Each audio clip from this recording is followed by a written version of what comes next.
Bonjour à tous, aujourd'hui on se retrouve pour une nouvelle vidéo pour optimiser Windows et donc optimiser votre ordinateur et vos jeux bien évidemment pour pouvoir gagner plus d'FPS et de la fluidité en jeu. Alors pour cela j'ai créé un fichier texte avec toutes les consignes à suivre et que nous allons tout simplement suivre à la lettre. Donc déjà pour supprimer les fichiers temporaires comme il est marqué, vous allez tout simplement aller sur le petit logo recherché, vous tapez pourcentage temp pourcentage, vous faites Enter. Et ici, vous allez avoir plein de fichiers, de dossiers à supprimer. Alors, pourquoi devoir les supprimer? Tout simplement parce que, à force de s'accumuler, cela va rendre moins rapide votre carte graphique. Et du coup, vous allez perdre de la fluidité et donc des FPS. Donc, vous allez tous les sélectionner et vous allez les supprimer. Donc voilà, ils sont supprimés. Ensuite, vous allez aussi supprimer dans votre fichier Windows Prefetch. Enfin, pas le dossier Prefetch, mais ce qu'il y a dedans. Donc, vous allez aller sur votre système C. Vous allez aller sur Windows. Et là, vous tapez PRE. Vous allez tomber sur Prefetch. Vous cliquez dessus. Et vous allez avoir plein de fichiers et de dossiers à supprimer. Donc moi j'en ai pas parce que Prefetch est désactivé sur mon ordinateur et je vais vous montrer après comment le désactiver sur les disques durs SSD.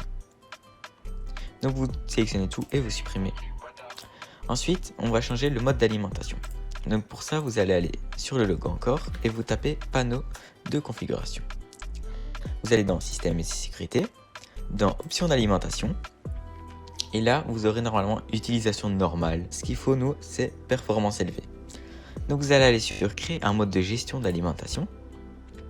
Vous mettez performance élevée et là vous mettez le nom que vous voulez. Donc logiquement vous devrez mettre performance élevée, c'est beaucoup mieux. Ensuite vous le sélectionnez et vous faites modifier les paramètres du mode. Là si vous êtes sur un PC portable comme moi vous allez en avoir 4, sinon vous en aurez que 2, ce sera celui-là. Ne vous mettez jamais sur les 4 ou sur les 2. Vous faites modifier les paramètres d'alimentation avancés. Là vous vérifiez qu'il est bien sûr activé. Et pour le premier, c'est dans disque dur. Arrêtez le disque dur après et vous mettez jamais. Donc si vous êtes sur PC fixe, vous en aurez qu'un. Ensuite, sur Internet Explorer, vous allez mettre maximum performance, donc performance maximale. Ensuite, sur paramètres USB, paramètres de la suspension sélective USB, vous allez mettre désactivé. Parce que si vous avez un SSD externe comme moi, il va à chaque fois se désactiver quand vous serez en veille. Dans Intel Graphics Setting, il n'y a rien à changer. Ici non plus. Dans gestion d'alimentation du processeur, dans état minimal, vous mettez 100. Donc ça va utiliser plus d'électricité, mais votre PC va utiliser toute sa performance, toute sa capacité. Je sais pas comment on peut dire ça, mais il sera beaucoup plus rapide. Dans refroidissement, vous mettez actif. Et dans maximal, vous mettez les 2 à 100%. Ou si vous êtes sur PC fixe, il n'y en aura qu'un. Ensuite, vous avez fini, donc vous faites appliquer, OK. Et enregistrer les modifications. Ensuite, vous allez retourner sur votre panneau de configuration. Vous allez dans Système et Sécurité. Vous allez dans Système. Et là, vous faites Paramètres Système avancé. Ensuite, vous allez dans Performance, Paramètres. Et là, vous allez faire Paramètres personnalisés. Et vous allez cocher que ceux que j'ai cochés. Si vous voulez gagner vraiment beaucoup plus de rapidité, vous pouvez tous les décocher. C'est encore mieux. Mais pour avoir quand même de la beauté, je vous conseille au moins d'activer lisser les polices d'écran. Ensuite vous faites OK, appliquer OK. Ça vous pouvez couper. Ensuite ce qu'on va faire, c'est avant de désactiver ça, on va taper Windows R sur votre clavier et vous tapez msconfig. Config avec un F. Là vous mettez démarrage sélectif, vous cochez les deux premiers si c'est pas déjà fait.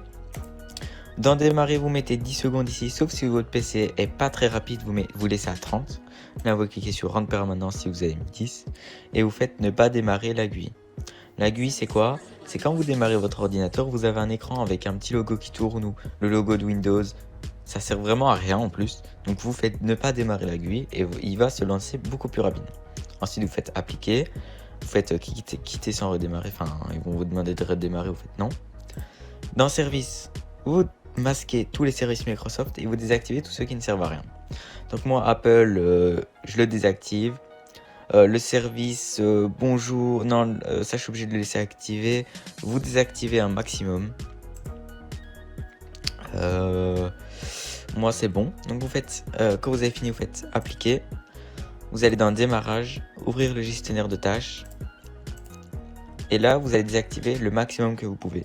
Moi par exemple Discord, je veux pas qu'il se lance au démarrage de mon ordinateur parce que j'en ai pas obligatoirement besoin. Donc si je veux le lancer, je vais juste ici, je tape Discord et je le lance. Mais au démarrage, j'en ai pas besoin, donc vous faites clic droit, désactiver. Voilà, ensuite, qu'est-ce que y a à faire, c'est le registre Windows. Donc je vous mettrai les 3 chemins là en description. Donc vous allez faire Windows R, regedit. Ou alors, vous allez dans rechercher, vous tapez regedit ou registre. Vous faites clic droit, exécuter en tant qu'administrateur. Vous allez mettre le chemin que je vous ai donné. Dans System Responsiveness, vous allez le mettre. Vous faites clic droit, modifier, vous le mettez à 0. Donc déjà le premier, c'est fini. Le deuxième, c'est NDU. Moi, je l'ai laissé activer, mais si vous voulez gagner vraiment plus de performance, vous pouvez le désactiver. Donc, au lieu qu'il soit à 2 sur Start, vous faites clic droit, modifier, et vous le mettez à 4. Et alors ici, c'est Prefetch, donc vous pouvez le désactiver que si vous avez un disque dur SSD, ok. Si vous avez un HDD, ne le désactivez surtout pas parce que ça va justement faire laguer votre PC. Par contre, si vous avez un SSD, si vous le désactivez, vous allez gagner de la vie et de la rapidité sur votre disque dur SSD. Donc vous faites modifier et vous mettez à 0. Si vous avez un autre ici, vous pouvez aussi désactiver si c'est Enable, Superfetch. Vous pouvez le désactiver, moi je l'ai pas. Ensuite vous pouvez couper. Vous allez aller sur le logo et vous tapez service. Ou alors vous faites Windows R service.msc. C'est exactement pareil. Donc du coup ça l'a ouvert 2 fois, oui. Vous allez taper sysmain. Avant c'était pas ce nom. C'était Superfetch avant, maintenant c'est sysmain. Donc vous faites propriété, désactiver et vous faites arrêter. Puis vous faites appliquer, ok. Et voilà, vous avez sysmain qui est désactivé. Donc ça c'est sur les SSD aussi. Hein. Si vous avez un HDD, ne le faites pas pour cause de risquer des soucis sur votre ordinateur. Voilà donc la vidéo est finie. Si vous avez aimé, lâchez un petit pouce bleu. Hein. Et moi je vous dis ciao.